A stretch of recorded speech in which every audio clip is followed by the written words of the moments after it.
Today I spent most of the day reading the Holy Father's new encyclical.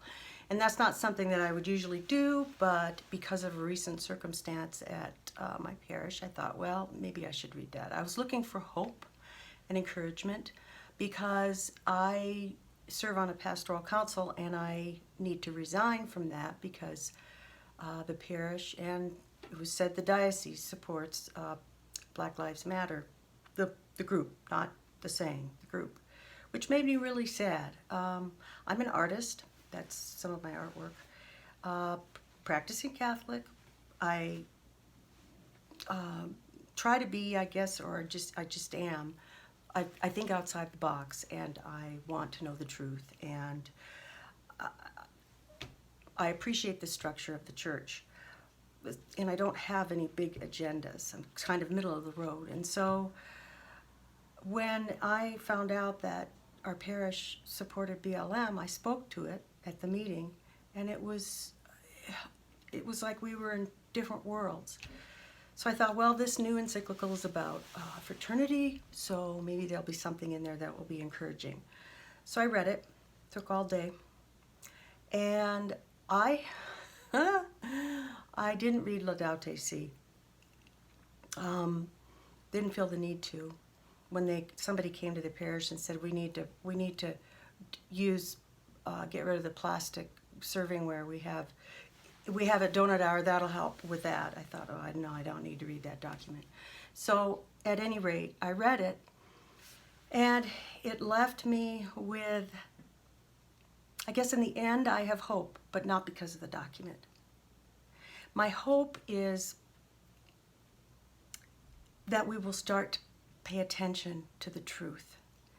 This document is full of truth, but it's missing a huge element of what we need most, and that is a focus on loving God first. It seems like it's about, yes, we love God and love our neighbors as ourselves, but what about loving God first? What about obedience? What about there were just so many things missing. And one of the quotes, I took a lot of notes, but the only quote that I wanted to share was on 278. It says that the Holy Father speaks about that Mary, she wants to give birth to a new world where all of us are brothers and sisters, where there's room for all of those whom our societies discard, where justice and peace are resplendent. Well, that's heaven. That's heaven. It's not here.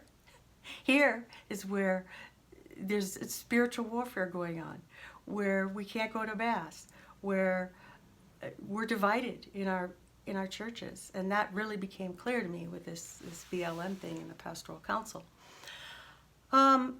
So what are we focusing on? How is this, so what has become clear to me, despite my efforts to be neutral, I'm not reading into this document anything about anti-Trump or globalism, although I see elements of that. That's not what I was reading that for. I was seeking wisdom and comfort and maybe a way forward to unity in our parishes. But honestly, this document, you know what? It's just a dog whistle for the kind of uber social justice stuff that I've been listening to.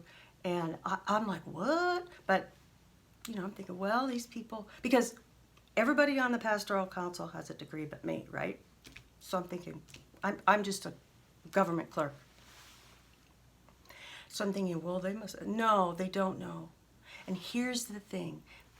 And, as a grandmother, and, I'm also a lay Dominican. I took my first vows in August.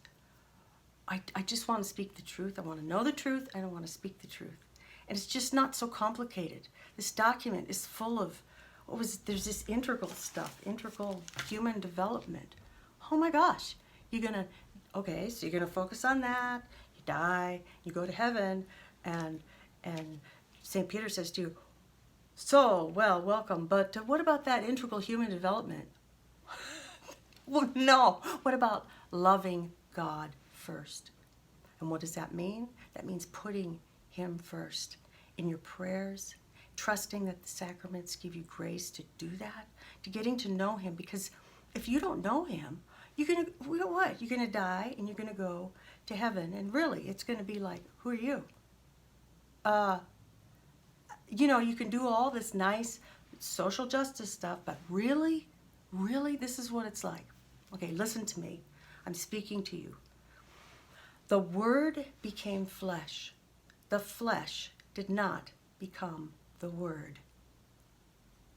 And that document and the outpouring of so many decades of social justice hyper-focusing is about the flesh becoming the Word. It's like we're going to do all this stuff and do good stuff, and then, oh yeah, it's connected to the Word, yeah.